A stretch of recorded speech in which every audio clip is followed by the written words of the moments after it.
Hi, everyone. I'm excited to be interviewing Tom Argiro, the Executive Director for the North Phoenix Chamber of Commerce. Hi, Tom. How are you doing? Doing well today. Thank you, Kimberly. Thank you. Thanks for coming. I'm excited to learn a little bit about how the Chamber is handling our situation that's going on. So the first question is, how is the Chamber, shifting or doing something different now that we're under this stay in place? Right. So the chamber is basically a trade association, but it's not trade specific or not industry specific. So businesses join the chamber very much like they join NIA. We're not industry exclusive, so we're a little bit different than NIA. But our job is really to become an extension to our business owners' marketing. That hasn't stopped. So the coronavirus, as far as I'm concerned, has been, at least for the chamber, business as usual in terms of what we're doing for our members. I've really been able to double down and spend Have.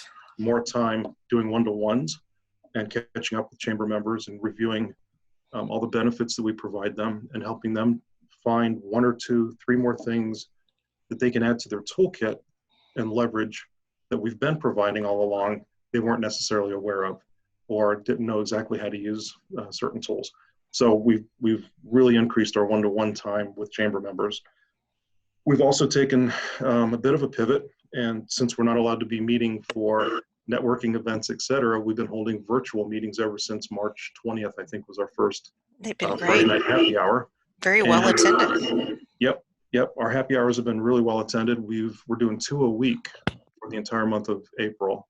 And we're also doing 3 lunch and learns every week for the entire month of April, a dozen lunch and learns.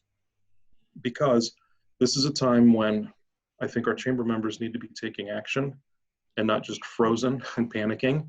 Yes. So we're giving them a way to continue to move forward, even if it's maybe their business is a little slower and they can take the time for some education. And we can certainly stay socially connected, even though we're physically distanced. I don't like the social distancing term that they've been using all along. I've been calling it physical distancing since day one and social connectivity. And we've simply made a very simple pivot on one of our 20 benefits that we offer of how we network and get together. So that Very nice. Zoom and virtual meetings have played a very big part in that. And it's worked out well for us. That's wonderful. Yes. I think you're one of the few chambers I've seen pivoting, as you say, and doing this online. Do Yes. you have any other additional tips you would give a business owner in Wow. Right regards to the now, situation? just keep doing what you're doing.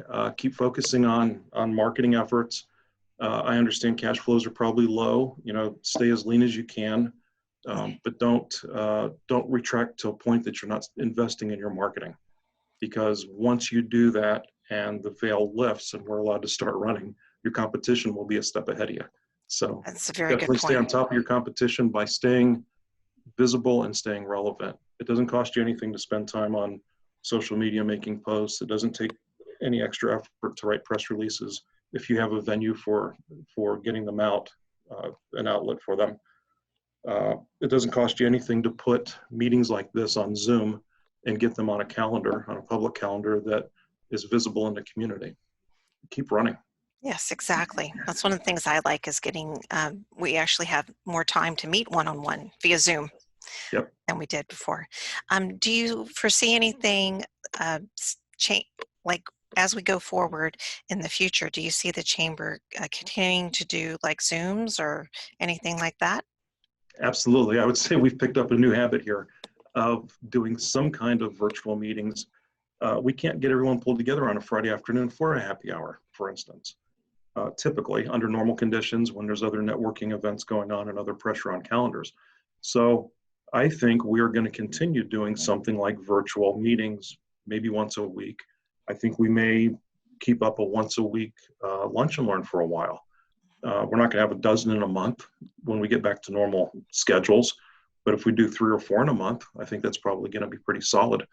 We're also planning on some panel discussions, industry specific, specific sectors, and doing interviews and recording those Zoom calls, getting those up onto our YouTube channel. So within the marketing sector, for instance, everybody that's involved in printing and branding and website design and logo creation and all those folks, get them all together for a marketing panel discussion. We're going to do a panel discussion around the healthcare industry and around the real estate and around Excellent. residential services. So I've gone through the database and made sure that we've got everybody assigned to one of about 14 sectors. And then we're gonna take the time then to record 14 panel discussions. Wonderful. Well, thank you very much for your time today and getting to talk to you more about the chamber. And thank you for being a member of my group. You're quite welcome. I'm really enjoying your group. And again, still continuing to run virtual.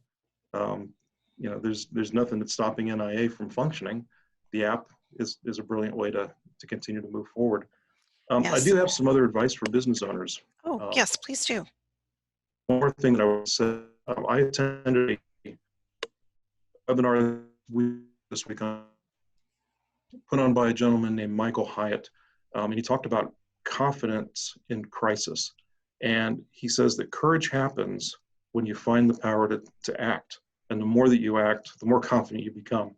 And he outlined 3 very simple steps that you need to take action on now. If you feel stuck, you feel frozen, you don't know what to do. First of all is to recognize some opportunities around you, recognize the situation that you're in, don't lie to yourself about it, but also look for opportunities and recognize that they're there. Reassess is a second step that you can take and look at vulnerabilities, not only within your own business, but within your competitors, do a SWOT analysis, and then respond to those vulnerabilities that you have found, whether they're in your own business and weaknesses you need to close with some training or other connections, et cetera, or if it's ways to pivot and reposition the competition to a place that you're coming out ahead. So Those are recognize, awesome. reassess, and respond is a 3-step action plan that I think every business owner should be taking right now. Very good. Thank you for that. Yeah, you're quite welcome. Thank you, Kimberly.